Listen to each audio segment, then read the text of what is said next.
Hello and happy Monday, everyone. Happy Monday. Wow, I turned on my mic and I took off my headset. I thought I went deaf for a second.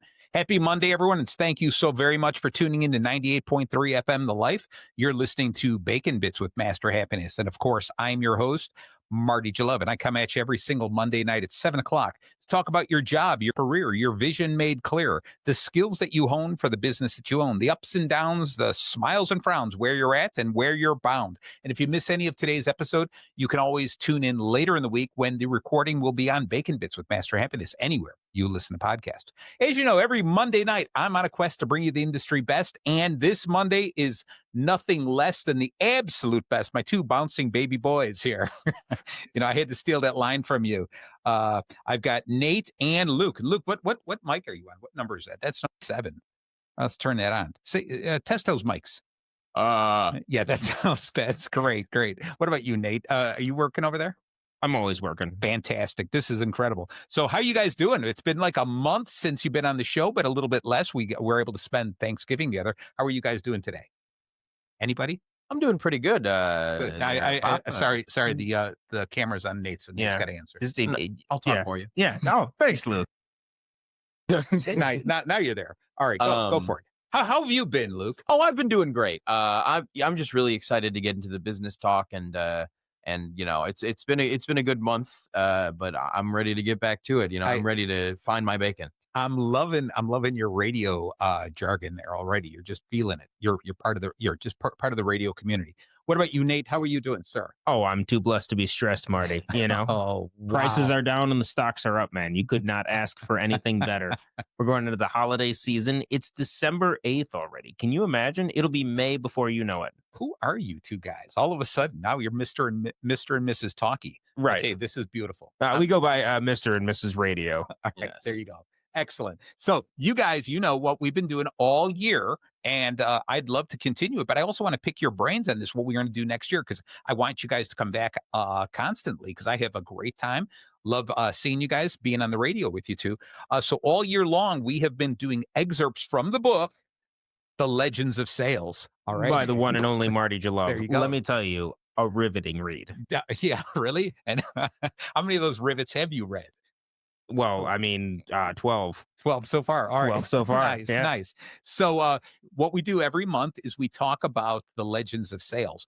And we pick different people that some of them are the obvious choices, like Seth Godin, which we might actually touch on a little bit today as well. But we also talk about some of these obscure ones, some of the people from the past that you might not necessarily consider a legend of sales. And it's more like the legends of sales and marketing. Today is one of my all-time favorites, which he finally got a musical about him not too long ago. And today we're going to be talking about P.T. Barnum. P.T. Barnum, the one and only, the king of humbug, the master of just lying. Well, I guess that's one way you can put it, Luke. Some might refer to him as the ultimate salesman, but I like to refer to him as the ultimate showman. Nice. The greatest. Wow. Yeah. Wow, this is nice. So Luke, you just came right out and called him a liar. So tell me what are your thoughts on P.T. Barnum? Well, you yourself called him the king of humbugs. Yes. And humbug, the term itself, actually does mean, I believe, a fraud. Yes.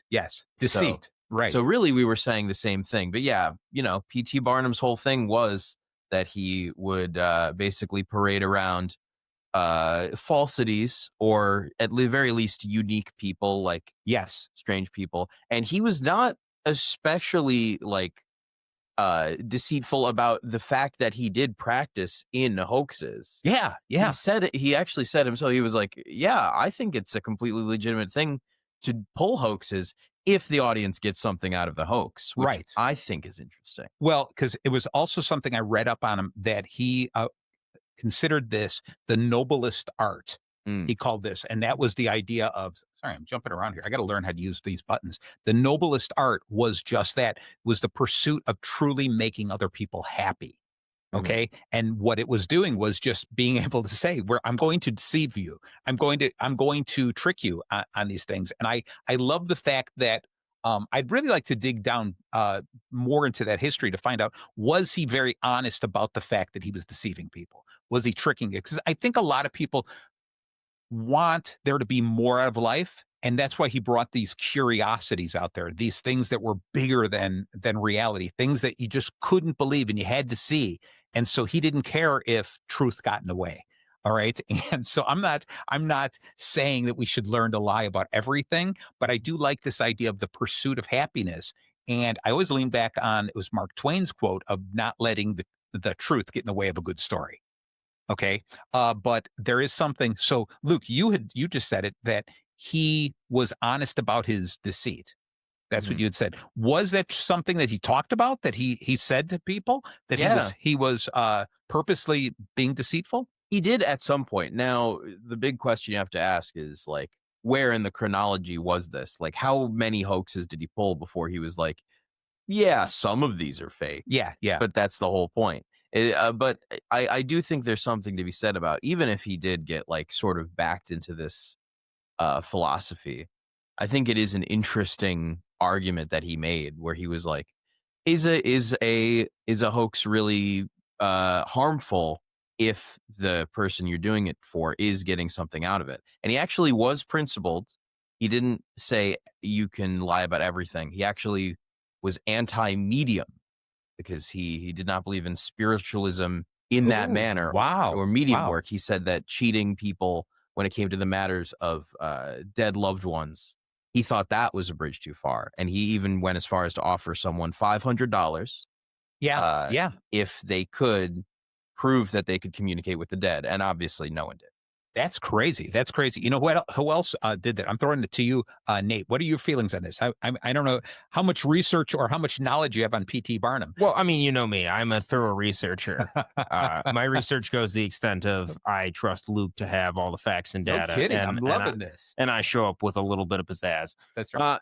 You're also a specialist in knowing what page he appears. Right. Yeah. That is what I do. I mean, I'm here to read the book and tell people where they can find P.T. Barnum. No, but I like the idea of it, because very simply, now people were paying him for an experience. Yes. Right. And they got the experience. If he was using his hoaxes to cheat people out of the money, and if they were walking away going, I just paid him X amount of money and I got nothing out of it. Right. That's a completely different thing. Yeah. But him doing it and them still walking away with a quality product, like it's no different than going to different than going to a movie. And if you went and watched Avatar and you paid good money at the theater and then you walked away going, that was a completely unrealistic movie, I didn't care for that at all. Right. I don't believe that man plugged his hair into a dragon and flew through the skies. That's not realistic at all.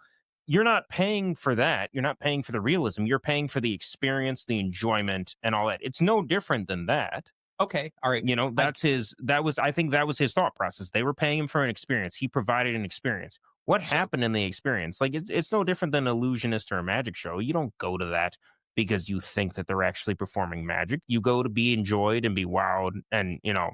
So now let me ask you, I'm going to throw a tough one by you, and I'm interested in hearing what you guys have to say, is what about professional wrestling? Do you believe professional wrestling That's the realest thing you've ever seen. That's what I thought you were going to say. What about you, Luke? What do you think about professional wrestling?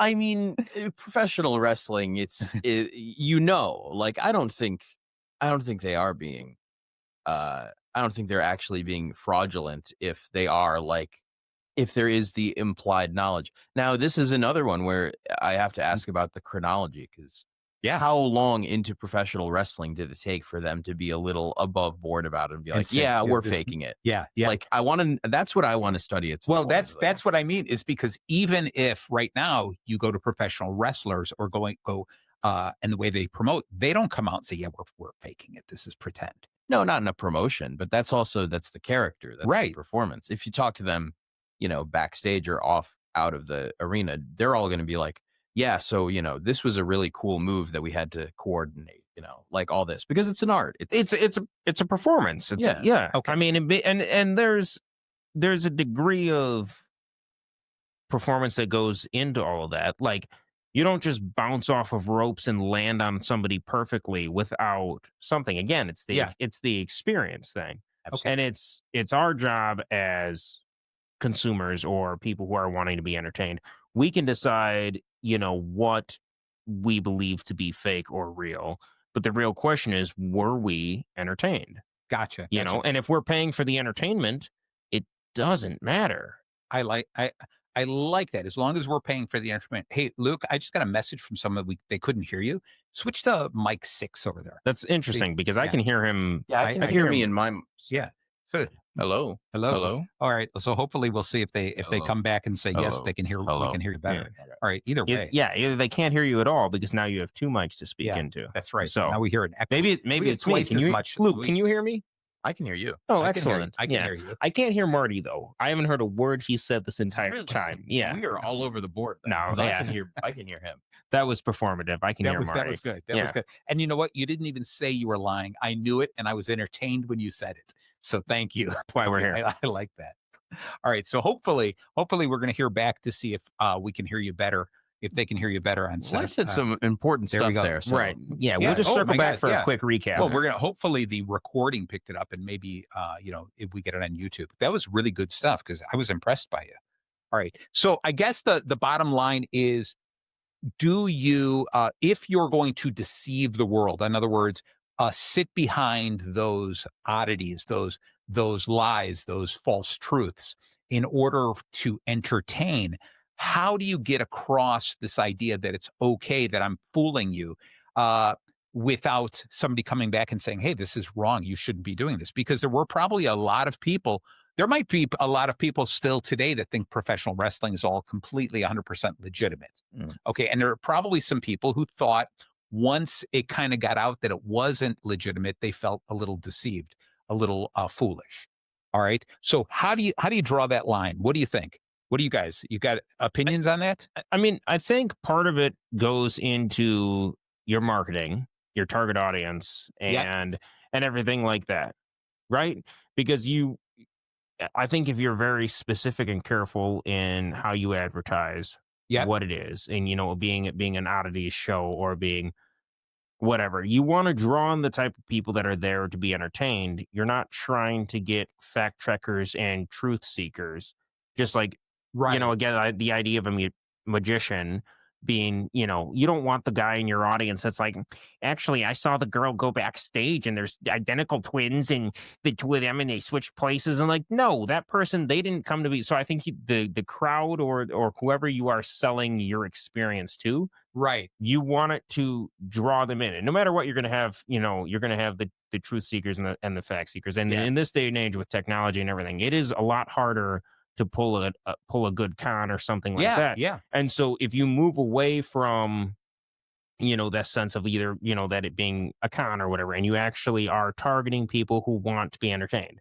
Like there's an illusionist up in Lake Geneva. Okay. And I went there. I had an excellent time. Sure. I understand what I'm getting myself into. I was there for the performance. And I had an awesome time because I knew what I was getting into. I'm not sitting there trying to figure out how he did the tricks. I'm simply delighted that he had a motorcycle up in the rafters, right? And so it's and so it's how do you try to market it to the people like me who are going and want to go out and have an evening where they are entertained or amused, and you steer away from the people who are going to feel like they are cheated. So it's just knowing your audience and who you're targeting and marketing it to. Okay, I do kind of like this. I guess the bottom line for me, I'm thinking is it's what do I have to gain or lose? Like you had said, we came here for entertainment. And so with P.T. Barnum, a magic show, watching professional wrestling, the idea was we came here for entertainment, right? And so as long as we're being entertained, what's the loss, right? Right. Trying to switch the camera. Nobody else is on. You're going to be on the rest of the evening. That's perfect. That's why I'm here, actually. I came to be on. So there we go. Luke, you're on. There you go. There you go. So, Luke, what do you think about that? As long as it's for entertainment's sake, and even if there's some deception there, I mean, because if you mix this whole thing up of the oddities shows, okay, because there are still those Ripley's Believe It or Not, and so the idea of even the title Ripley's Believe It or Not, it's believe it or don't believe it. Could there be something in there that's fake?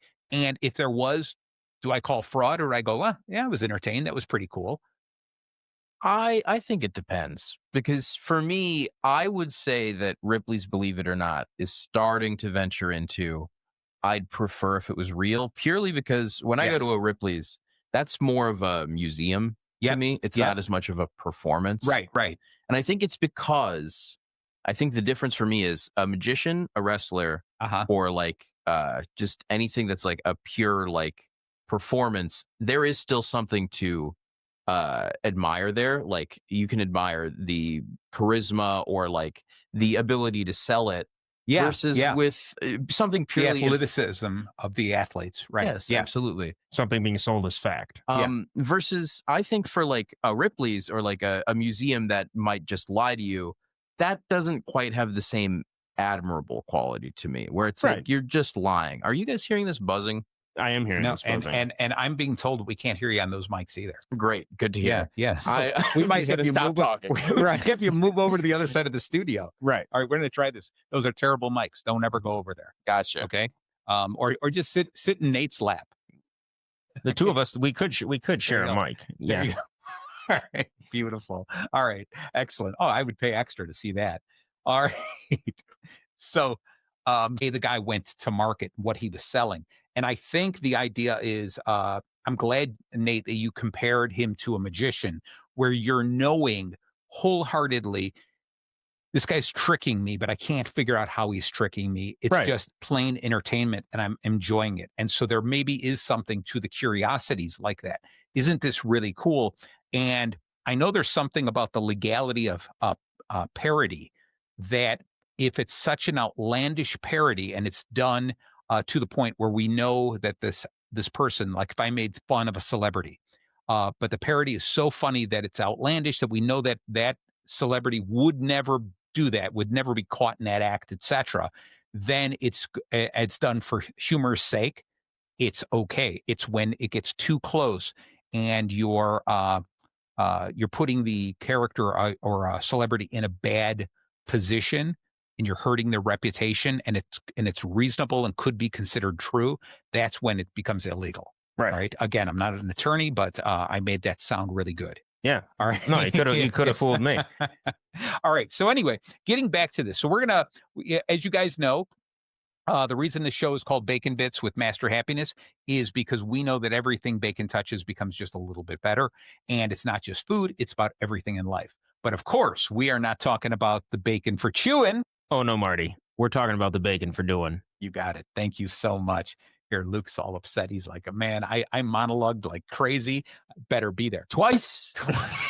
I'm still thinking you got one more in you. Got one more in you. It's coming. It's coming. So the bacon today, what we're going to be doing is we usually use the acronym BACON. It's kind of a loose outline for the show. And we're going to be talking about P.T. Barnum and what we can learn from him as salespeople and marketers. And so the B stands for be bold and unforgettable. All right. Without a doubt. I mean, think about this. P.T. Barnum, what year was he around, Luke? You know, that kind of stuff. Well, the 1800s. Yeah. Mid-1800s. 1810, he was born. Yeah. So and he started his first job as he was kicking around like when he was 12. So figure, so 1822, so early 1800s. So he's still memorable. So B is be bold and unforgettable. A is attract with authority and scarcity. All right, which you got to figure out. His whole idea was just that. He came across as the authority. He came across saying, I travel the world to get these oddities, these curiosities to show you, right? And you only have a limited amount of time to see them. You can only see them here. He made the entire, the whole process, the whole procedure, the event so scarce that I only have a little bit of time to do this. You know, and this is between when he switched from his museum to the circus where he actually traveled a lot more. Okay. C is create curiosity and conversation, without a doubt, there's few people who create that much curiosity than this guy, P.T. Barnum, just creating that and getting the buzz out where people are constantly talking about, oh my God, you know, this thing we just saw there, it can't really be true. Okay. O is offer overwhelming value. And that touches on what you were talking about, Nate, is it's got to be something where I get some value out of it. And everyone was going there for the sake of entertainment. Right. Okay. And that's why he was the greatest showman. All right. And of course, N is narrate to their emotions. Everything he does has a story behind it, a detailed story, a long story, a story that touches our emotions, makes us fearful, makes us happy, makes us sad, makes us angry. Everything we're selling, whether it's a product or a service, whether it's a curiosity in a circus tent, whatever it is, we have to create a story that touches upon people's emotions so that they have to see it. They feel like they can't go on another day without having that experience. That's what's so important. That's one of the best things we can learn from P.T. Barnum. So we get in here. So Luke, I'm going to throw it back to you because you seem like you've really studied on this guy. You know him back and forth. And so Luke, what are some of the things? Oh, that's the wrong camera. We're going to go back over to here. There we go. What are some of the oddities he came up with? You know, some of his most famous? I want to say the most famous, like, pure hoax he had was the Fiji Mermaid. Yeah, which is where he essentially stapled a monkey's top half, to a fish's bottom half, right, and said, "Look at this animal we found. Look at this unique creature. Mermaid. We've never seen it before." And we haven't seen it before. No one's stapled a monkey to a fish before. Right. Yes, that's so true. So he didn't really lie there. No, not at all. Yeah, I think it's cool because Nate, you ever heard of the Fiji Mermaid? Well, about 5 minutes ago. That's about it. Nice. Yeah, I think that's really cool because I'm pulling up my phone here and there's a cool picture because you're right. Yeah. It's a small monkey and a fish. So the thing is only, it's only so big. All right. Nate, what about you? Do you know of any great P.T. Barnum curiosities or any great curiosity from the past? We'll tell you if it's one of the great P.T. Barnum ones. There's famous ones there. I'll make sure you know. Yeah, right. Yeah, Luke will be like, wrong. That wasn't him. That's right. Honestly, I don't. You know, that's right. Yeah. The bearded woman. You know, right? You've heard of a bearded absolutely. Woman? And then it was the tattooed man. That kind of stuff. It was that kind of stuff that was so early on that people they had never seen these kinds of things before. So anything and everything and anything that he said about it, like the giant elephant, Jumbo, and he brought this a big elephant and just claimed it was the largest elephant in the world. Just said it, right? And funny. Right, exactly. And you're like going, I have a funny feeling if I tried that, I'd be seeing jail time, right?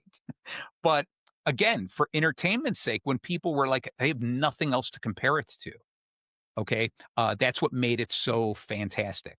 And there were people about General Tom Thumb, okay, where he found a very small boy, right? And just claimed him to be the shortest man in the world.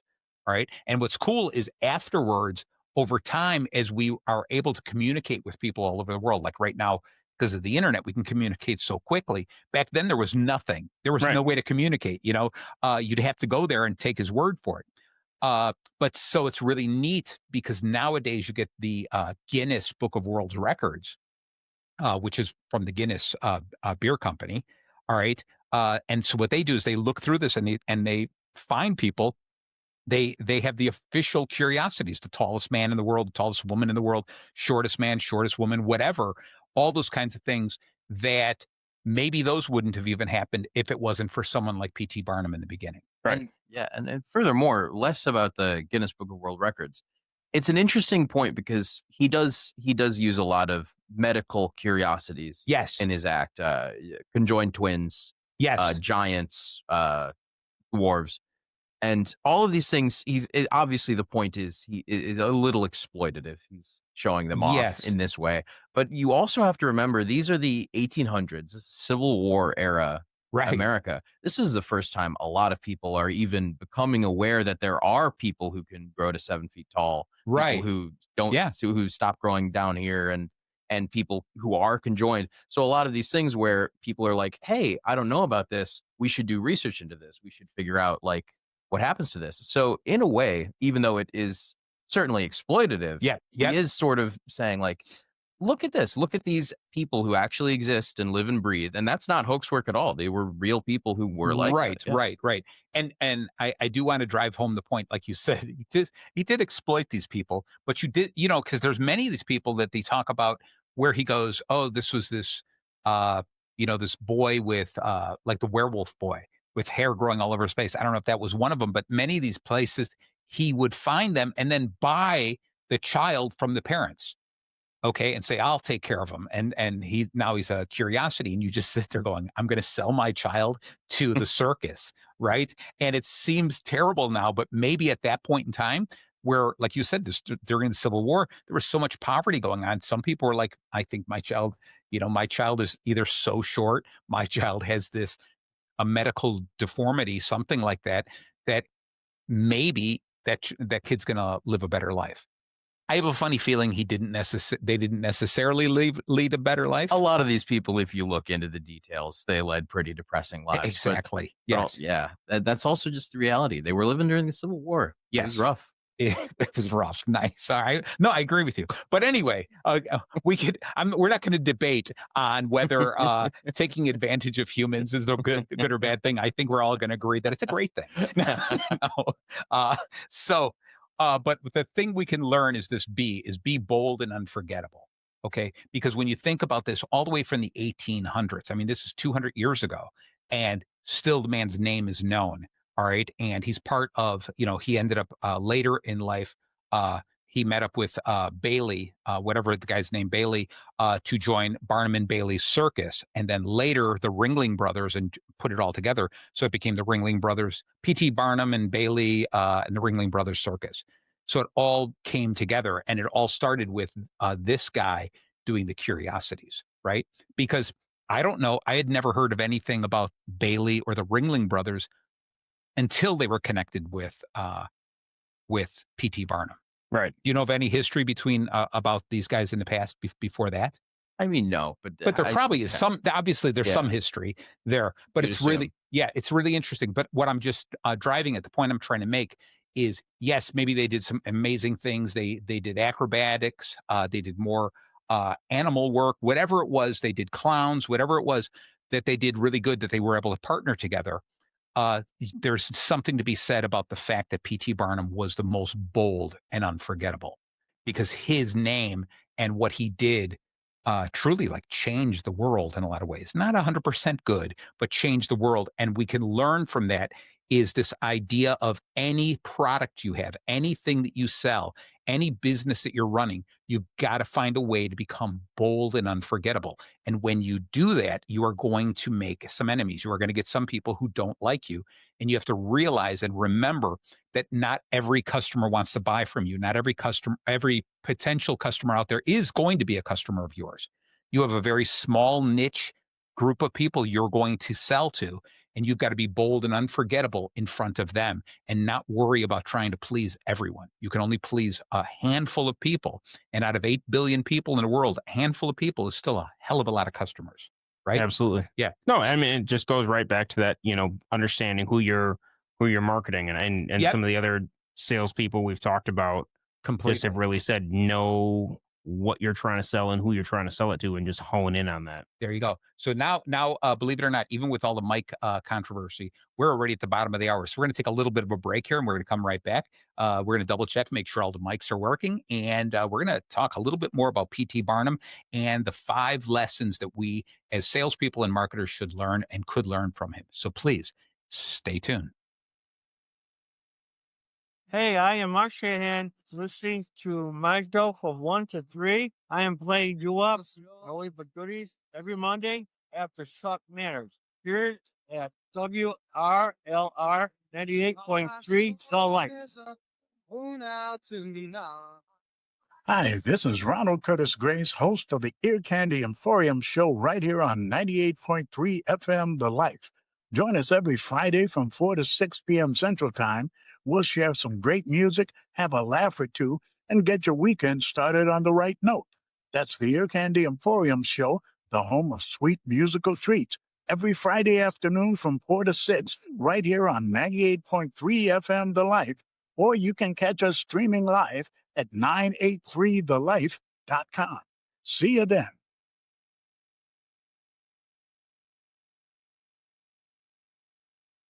Tune in Sunday nights from 7 to 9 p.m. for the Bus Stop Blues, your favorite stop along the route for blues music, interesting guests, and updates on the local music scene.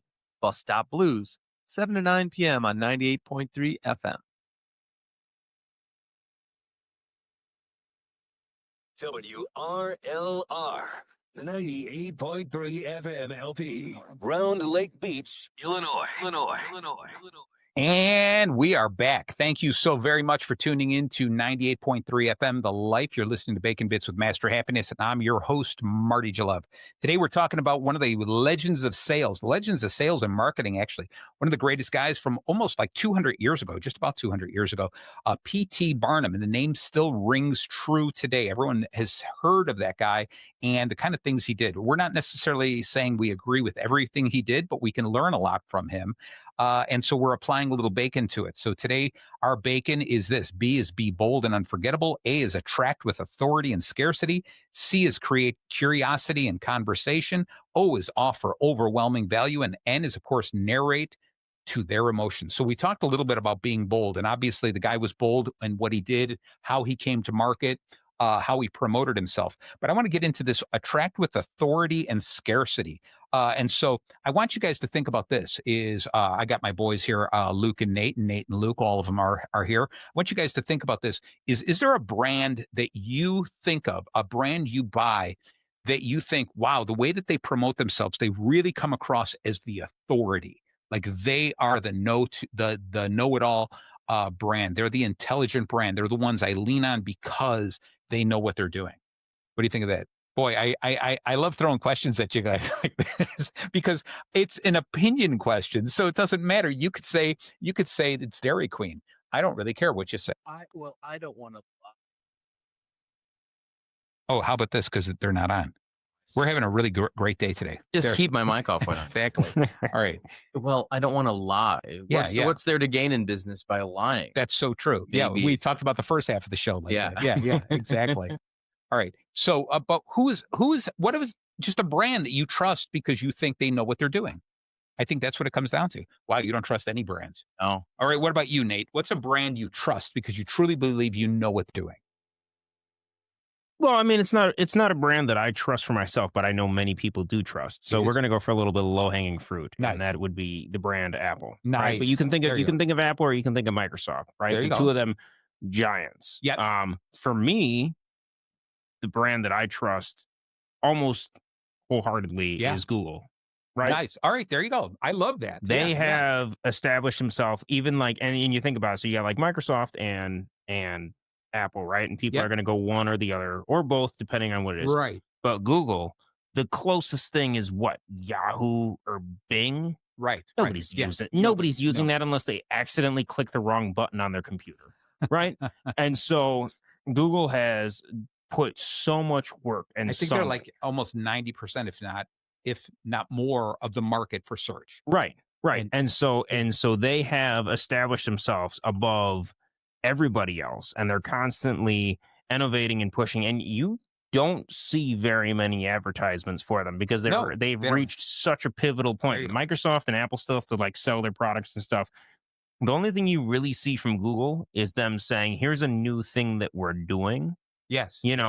But even that, you think about Google Sheets, the way that they've taken what Excel is and all the Microsoft products, made it their own, made it still compatible with Microsoft products, everything that they have done to just really cement them that it's somebody, if you Google something, people are going to be like, oh, well, yeah. And again, like it pulls from everything in the websites and everything like that. So it might still be, you can get false information from Google. Right. But Google's not saying everything on us is true. They're saying this is all the information that is out there, and it's up to you to decide what you do with it and how you use it and what you trust, and here's how to cite the sources. But I mean, their implementation of using AI to quickly source a bunch, you Google a question now, the first thing that pops up is the AI summary of millions of websites, and they go, look, this is what we found. And so they have just continually cemented themselves as a trusted brand. And if you were to say that you used it as a source, a lot of people aren't going to be like, oh, you try to go in a room and be like, well, I looked this up on Bing. Yep. You're going to get laughed out of the room, So I'll ask you another one here. This is Luke. I'm throwing it to you. What about? Do you have a famous, a favorite pizza brand or a fast food place that you swear by that you like? Like if you had a choice, like I'm going to go with my favorite pizza. I'm going to go with Giordano's. Okay, I'm going to throw it out. Yeah, because I like a little deep dish. pan pizza. Okay. And so to me, I look upon them as the way that they make their pizza I like. So I view them kind of as the authority there. So is there something in those lines? Anything about a shoe brands? What about that attractive shirt you're wearing? I know you only wear Master Happiness shirts. That is, it's a brand not like any other. Not, I'm not a picky guy. I can't lie. I'm not much of a pizza snob. Okay. All right, that's fine. I don't trust any brand because I believe it's more. What about larger brands like Nate is mentioning? What about something Google like was a good one. Yeah, Google was a great one. What about Amazon? Or is there something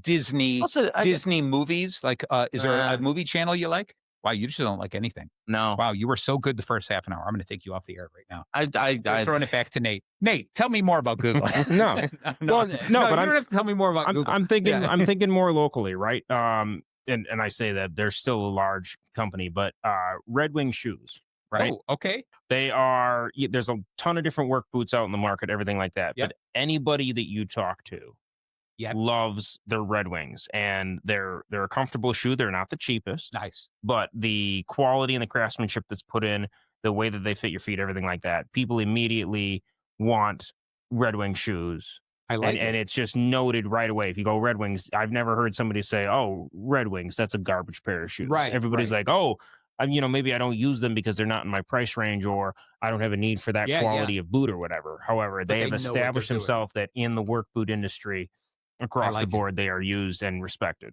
Okay, I'm liking that. So it gets back to this, the attract with authority and scarcity. And I think from a brand standpoint, I think it's really important when we promote ourselves. It's very important for us to put a lot of testimonials out there.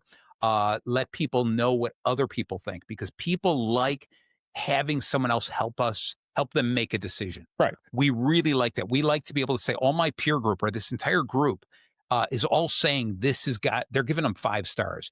When you go to buy something, and let's just say you go to Amazon or wherever and you go to buy something and you got 2 different things you're looking at. They're both similar. And one has 5,000 reviews and it's 4.9 stars, right? And the other one's got 30 reviews and they're at 2 stars.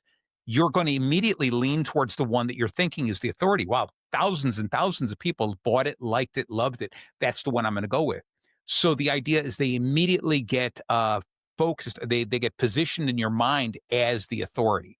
And I think it's really important as a brand to continue to do that, not only for your brand, your company in its entirety, but for the individual products. Get testimonials, get endorsements, get celebrity endorsements, etc. Because the more we hear from people we respect, the more apt we are to buy that product. Now that's the authority. This also goes with scarcity, is give them a reason to buy right now. You have to promote it in a way to say, this is not going to be around a long time. Okay. This is one of the reasons that car manufacturers, they build a nice car and they come up with a new model every year, because they're people are sitting there going, oh man, I'm going to wait a little bit longer and buy the 2026 model. Or which year did you buy? Oh, don't buy that. Don't buy the 2024. The 2023 is so much better. They end up listing it like that, and they only leave those available for a very short period of time. Okay. You take a look at, I know, Nate, one of your favorites is Taco Bell. Okay. Oh, love Taco Bell. I know you do. They're supposed to, within the next year, come out with 10 new menu items. Right. 10 new menu items that what they're going to do is they're going to test the market. They're only going to be out there for a short period of time. So if you want them, you got to try them. If you love them, you got to go back again and again and again. And when they see the popularity rise, then they possibly make it a regular item. Right. And it takes a while for those menu items. Like you look at nacho fries, right? I love nacho fries. I still love nacho fries. Still get nacho fries. But they came out and they brought them out and then they'd get rid of them. And when they get rid of them, you're like, oh, man. And you actually find yourself going to Taco Bell like, maybe they're going to bring them back. And they bring them back for a little bit. And that now it's a regular menu item. But they waited, I would say, I think they waited 3 or 4 years because they created that scarcity, there you go, that demand. And I mean, to me, it's almost disappointing. If I pull up to the Taco Bell window and there isn't some new item, I'm like, what? Now, why me? What are we doing? What are we doing, Taco Bell? Yeah. Come on, get it together. Got to see if they'll do the Fiji Mermaid at Taco Bell. That would be a good taco. Oh, Fiji Mermaid's fish sticks. Let me tell you, it's nice. coming this summer. Now we're talking. All right, so Luke, I'm going to give you another chance here. You ready? This is C. C. You get in the camera. What are you doing? You're hiding behind your mic. I'm right The here. world wants to see you. All right. So C is create curiosity and conversation. All right. So you're the PT Barnum expert of the day here. So create curiosity and conversation. That's an obvious one. How do you think what could we learn from the way that PT Barnum went to market that modern day salespeople, marketers, business owners could use? What's something about that? Well, he found a lot of very real people, as we talked about all these curiosities, and he didn't just present them and say, look, this is all we know about them. He fluffed them up. Yeah. Did quite a bit of editorial work to say, like, this is a performer. This is General Tom Thumb. That wasn't even his name. Right. It wasn't even Tom. Yeah. I didn't know it wasn't Tom. George something. Okay. Interesting. Charles Stratton here. I've got it right here. Nice. But it's about, it wasn't just about having the thing. It was about the presentation of it. Yeah. And that's what made him such a showman. I think it's interesting because just the way the demonstration that Nate just did when he talked about these nacho fries, that what he did was it was curious enough. There was something different. You go back there, you're curious to find out what they're offering, and you start a conversation. So you start talking about people. And I think it's really interesting about anything, any business that you run, any business like that at all. You've got to come up with a way to do something curious where people are like, I just want to know a little bit more. I just need to know a little bit more. And then I'm going to ask questions of people. I'm going to talk to people. And then when I learn a little bit more, I want to become the expert in that. So I want to share what I learned about this business with other people. And isn't it fun when you suddenly hear something about a business, someone's doing something? Whether it's a sports team, let's say it's Apple's coming out with a new product, whether it's Taco Bell coming out with a new product, whatever the deal is, when something is introduced new from a company and we learn about it, we want to share it with other people. It just sparks a conversation and we just want to get talking with people about it. And I think that's what's really important when a company can come up with something that they find curious enough, different enough, where they differentiate themselves from other people, and they create something that lights a spark within us, and we want to chat about it. That's when their sales can really explode. Okay, so let's jump over to O, because now we're looking at. We spent so much time working on the mics here. We've got about 15 minutes left. The O here is offer overwhelming value. Okay. And I think this is where we get into this. In the book, The Legends of Sales, of course, I talk about this as being one of the most important things we have to do is know your customers, share great stories, and over-deliver. You have to give them more and more and more. And Luke, I think I had told you this story. Nate, you'll really like this story. When P.T. Barnum started, what he did was he had these oddities and curiosities, and he had a massive tent. And I don't know if it started with a tent or the museum. It was a building, a museum. And he charged so much, and it might have been like a quarter to get in. Okay. Back then, a quarter meant something. But he charged a quarter. You got in, and you could stay in there as long as you wanted to look at everything. But then shortly afterwards, he found that people were staying in there like too long, and he couldn't let more people in. So he had to come up with a way to get people out. All right. And you talk about this idea of the way that he thought. He created a new exhibit called the Exodus, right? And put a nice curtain around the whole thing, made it really cool. And as people walk through it, they realize Exodus means exit. And people would leave the building and they couldn't get back in. All right. And you sit here going, now I wouldn't call it over delivering value, but I love the way that the guy's mind worked because he could see a problem, whether it's a problem his customers were having, a problem that the community was having, or a problem his business was having, and try to come up with a way to twist it and turn it and create something much bigger and bolder.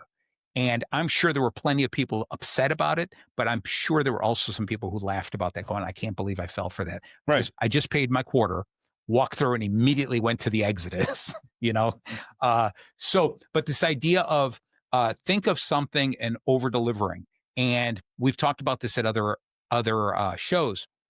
We will always remember something about every transaction we make, whether we're buying gym shoes, buying a meal, having a plumber come to our house and fix something. We will always remember an emotion that person made us feel. And it's up to us to over deliver so that the thing that we remember is a positive. So that the thing we remember, that emotion that we feel, we're going to share with other people.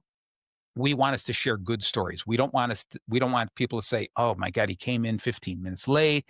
He was really sloppy fixing my sink, or the food was undercooked.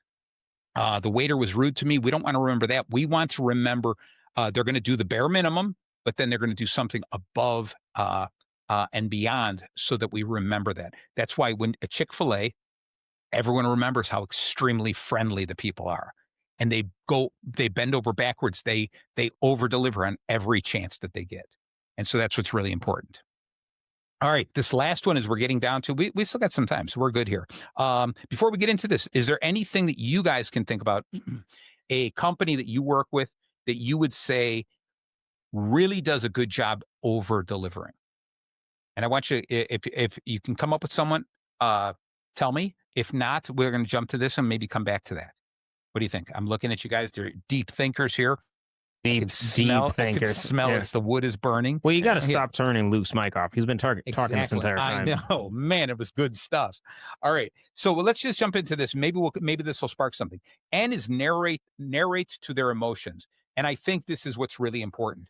Is we've talked about this so many times, over and over and over again, that people buy based on emotions and they justify it with logic, and that's almost 100% of the time. Some people sometimes say, I need something, like this is an emergency. I need this very quickly. All right. And they have to make a logical decision and just buy it. Maybe sometimes it's an impulse item. I just want to buy it because it brings me some joy. I don't really need it. But if you need something and it's available to you, that's not necessarily an emotional purchase. But the other things we buy in life, the reason that I have a vehicle that's red as opposed to any other color is because I liked it. I wanted it to be red. That's the emotional trigger for me. Right. The reason we buy certain foods versus other things is there's an emotional connection to us. Right. It's not just, I'm not buying food just to fill my belly. I'm buying food that I like the way it tastes. I want something specific. Okay. So there's some emotion involved in this. And so what P.T. Barnum was good, and this is what you were getting towards, Luke, was he created these incredible stories, these narrations that built so much curiosity that you were almost at a point of going, I've got to go see this. Right. And I just imagine back then in the early 1800s, when you would see a poster coming, come and see the world's shortest man, General Tom Thumb. And I'd be going, come on, I don't believe it. This is a hoax. There's something. No, I'm not. And then, they're like, but it's a quarter. It's only a quarter. What do you mean it's only a quarter? I work in a mill. That's a month's pay. Okay. It's a quarter. Go in there. I got to see him. And then when you see him, party is probably like, oh, I don't believe it. I do believe it. And they introduce him. He's a general. Right. And just going on and on and on and building this story, because then when I leave, I didn't just leave and say, I saw this really short guy. Right. That wasn't enough. To be able to say this was a general and I forget where he had said he was a general from some country or whatever, but building this story, there was a woman, they said one of the very first curiosities was this woman, they said she was 161 years old. Yeah. She was the maid for George Washington. Right. So he came up and the woman was not 161 years old, nor was she a maid. Okay. But he just said, hey, you look like you could be. Let's create this story. All right. And again, we're going to get back to the idea of there are certain professions we look at, like professional wrestling, magic shows, curiosity shows, that may be fabricating, stretching the truth, bending the truth are okay. But when we're actually selling a product, it is not okay for us to lie about this. We've got to be truthful about it. We've got to find those things that make us special and create those incredible stories about it. Remember a while ago, we talked about J. Peterman. All right. And this was the guy who writes these incredible stories of adventures for all of his clothing. You read the story and you want to become the hero of the story. And in your mind, you say, the only way I can become that hero is to buy that coat, to buy that hat, to buy that tie. I've got to buy that because I want to be that guy. Okay. And that's that power of storytelling.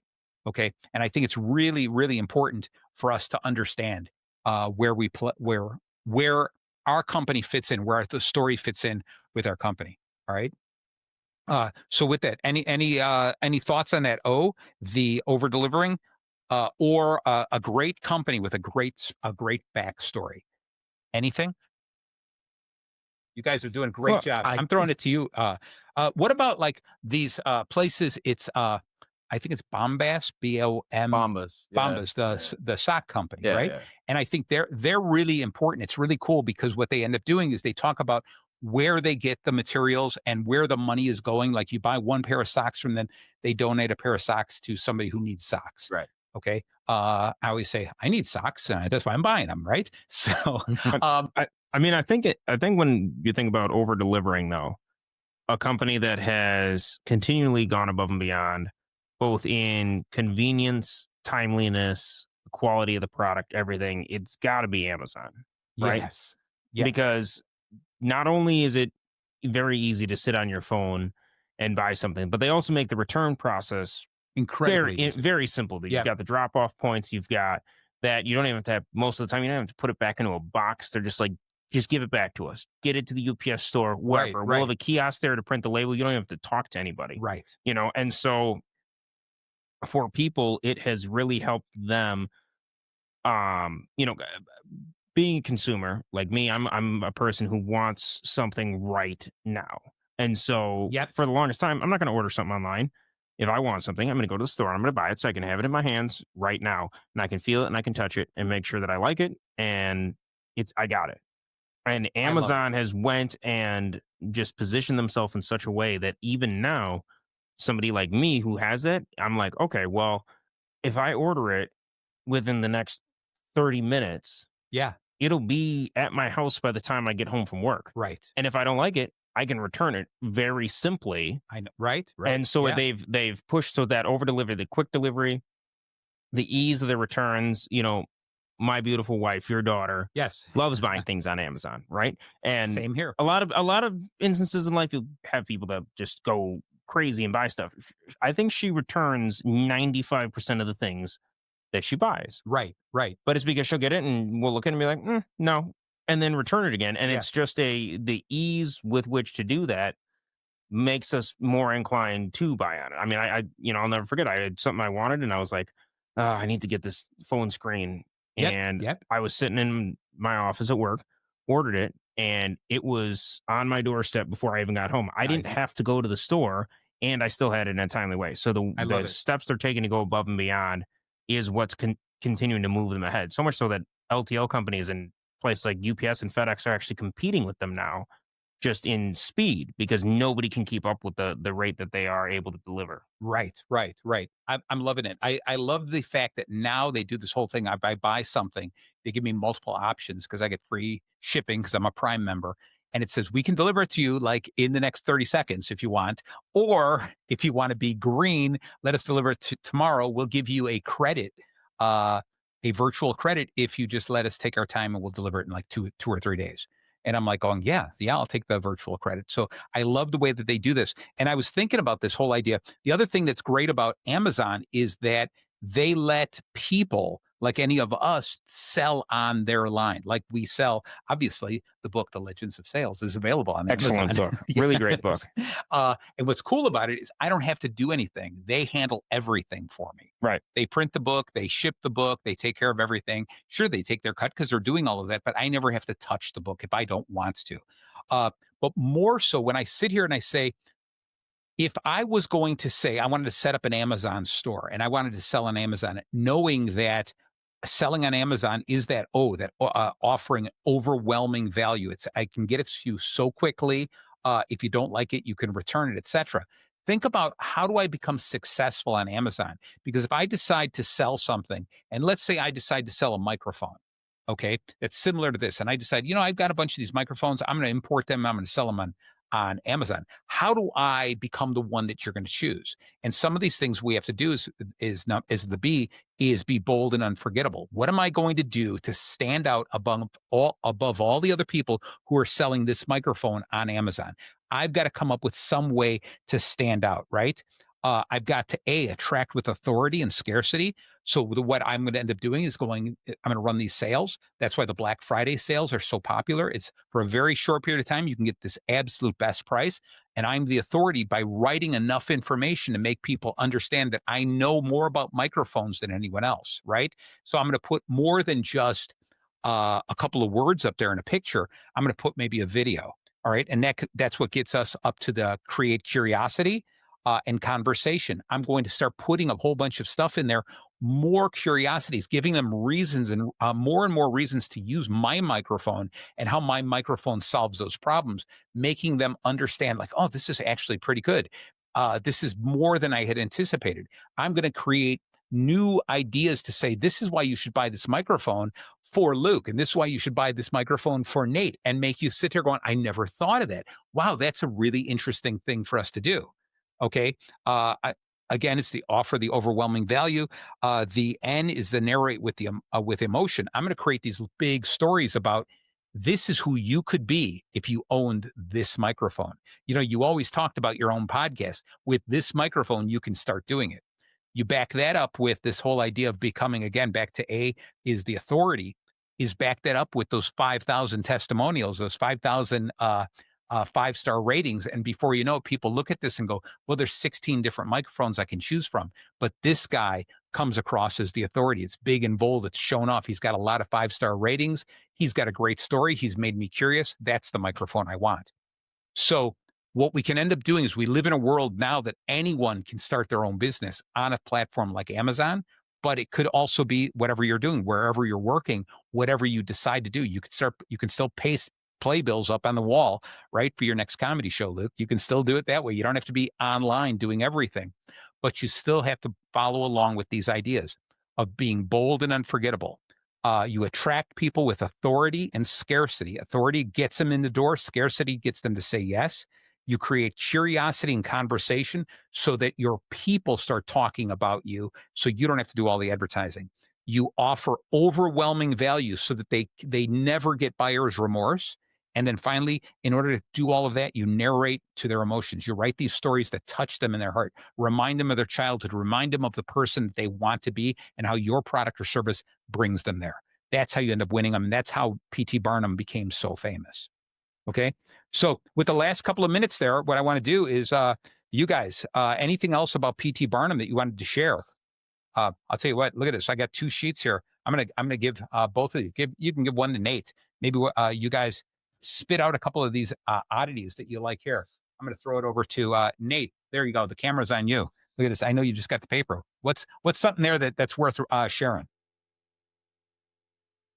I mean, him making his way into being a mayor is pretty impressive. No kidding, right? Because it's tricky if you are a showman, because like a charlatan. He was a businessman, yeah, right? But someone who is kind of off in the entertainment industry, a lot of times when you move into politics, it's almost seen as you making yourself less reputable.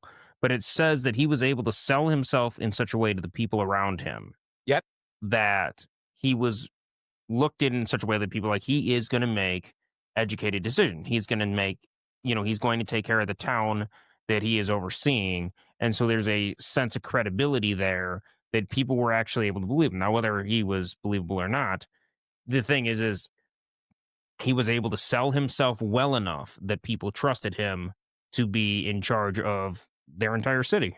I'm liking it. I'm liking that you brought that one up. Luke, we're technically over time, but I'm going to give you time. Give us one last wrap up. What's your favorite P.T. Barnum thing? I think I got the age is what I'm going to say first. He was arrested multiple times for libel due to his sensationalized promotion. Was he really? Yeah. Oh, wow. All right. So that answers the question we asked in the beginning. I'm glad that popped up after the show ended. All right. All right. So that just drives home the idea that why don't we just start with telling the truth when we're advertising, start promoting ourselves correctly. It's okay to be fantastic and create some curiosities and oddities, but be honest with the public about the fact that they're not necessarily true. They might be based on truth, but you've bent the truth in for the sake of entertainment. All right. So again, thank you guys so very much for tuning in to Bacon Bits with Master Happiness. Thank you, boys, for joining me. Again, it's been a fun little past hour. Hope you guys had a good time. Good. What an excellent time. You were on a roll. Right. Yeah. All right. So I want to say ta-ta for now. Next week, we're going to be talking with Tiffany is going to be back in the studio, and we're going to be talking about self-confidence. So for the rest of you out there, Thank you very much, and stay tuned in to Bacon Bits wherever you listen to podcasts. Bye bye for now.